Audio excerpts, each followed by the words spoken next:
The current global food crisis has really had no major policy changes or faces for the policy, because if the problem is not directly affecting most political leaders, they tend not to concern themselves with the issues. Though the global food crisis is on the United Nations agenda, there have been no good policy updates or theories of how to solve the issues. Around 2008,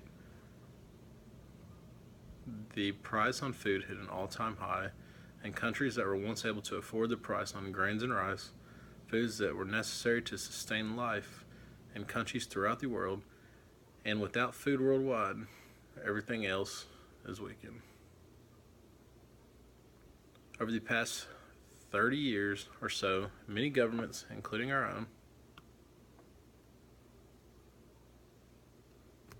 have quit focusing on advancing agriculture of the United States and abroad, which has led to a very weak supply of food in the United States and around the world, raising prices worldwide.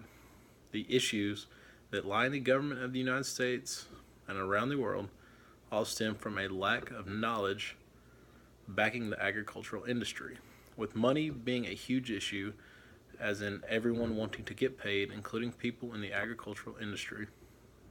Developing countries filled with people who are starving do not have the money to support the massive amounts of people that are starving in those countries.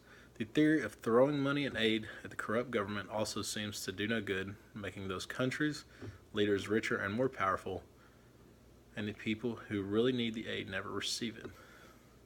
This has led to devastation in the world. A better form of aid, some experts say, would be not food, but money to buy it. Cash, says World Food Program spokesman Jennifer Parmalee, enables us to purchase closer to the area in which we want to deliver the food, which means it will be at a lower price, it will cost less to transport it, and it gets there faster. Many agencies feel that such a change would best serve the hungry. Congress, however, has preferred aid policies that help constitute and the Farm Belt states sell off their surplus. The Bush administration has proposed that Americans' aid agencies buy up to a quarter of their food from regions most likely approved only for a fraction of the amount. The fundamental problems remains poverty and inadequate incomes. Even in the period of tighter world food markets, there is enough food available. Many people are just too poor to afford it. Broad-based income growth is essential to reduce global hunger in a sustainable way. People are suffering around the world every day. It is estimated that 795 million people around the world are undernourished. That means that 1 in 9 people in the world are going hungry every day, in and out. We have to do better. With the amount of waste I see every day in the United States and around the world, I know that people starving could have food, and that we are not doing very well at fair distribution.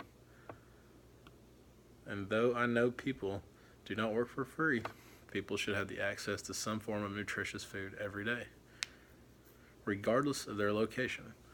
With cheaper energy prices, we would be able to produce food cheaper and create a much more cost-effective way of producing food, providing food to people throughout the world. But driving down energy prices is easier said than done. Taking away trade tariffs on food and imports and exports could drive costs on food imported to nations with higher hunger rates. Unfortunately, the country with the most money will usually end up with food, and having free trade without high taxes and tariffs can really drive down prices on food. Allowing these countries to import more food for their people who are suffering throughout their nation. The strain on U.S. consumers grappling with the sharpest increase in grocery prices in years is small compared to the starvation that toppled Haiti's government, ignited riots around the world, and is deepening tragedy in Myanmar's cyclone survivors. And yet the connection between the developed and developing world will be crucial to solving the United Nations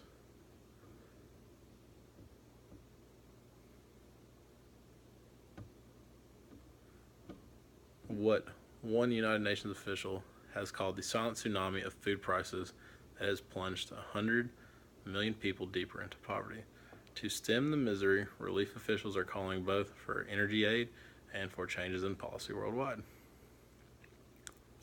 To solve the problem, my recommendation in the global food crisis would be moving the world towards a free trade option without tariffs and taxes on food would be the most feasible option for the world. Though some of the countries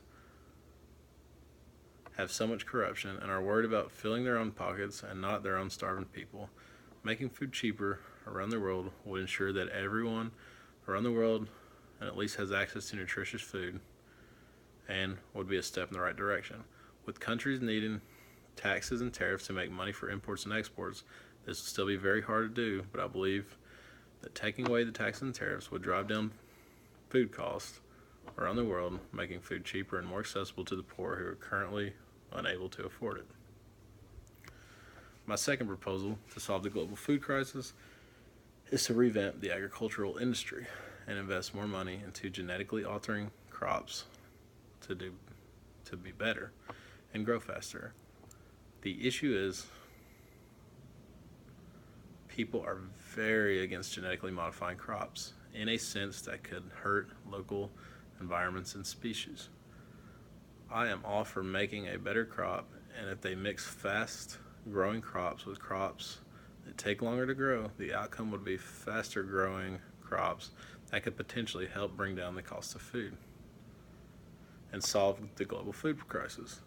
Since the issue with most of the world's food crisis is most people around the world cannot afford it, if we were mass producing these crops, such as corn and grain, that could greatly lower the current cost of grain and cereals, making food affordable again, and that is still with taxes and tariffs. The solution could still keep money coming in from taxes and food tariffs, as well as major import and export taxes, which would keep countries who relied on the single export crops for money without having to alter this.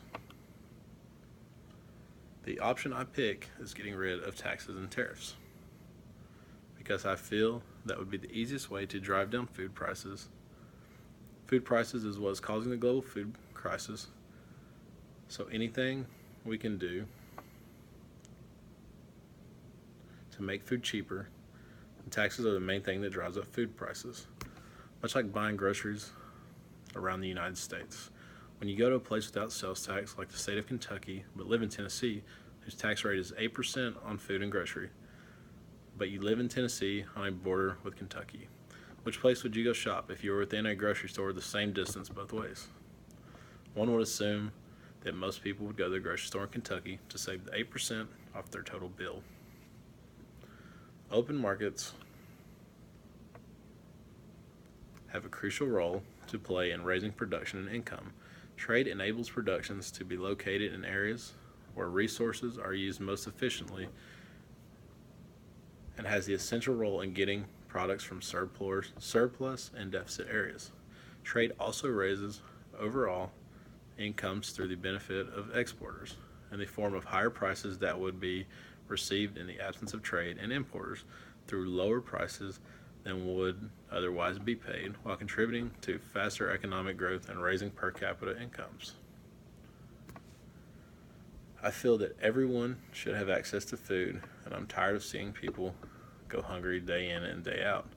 Since I see a lot of waste around the world as well, I feel that we need to do more to help our neighbors to our left and right, and making sure everyone has food is a very important part of that.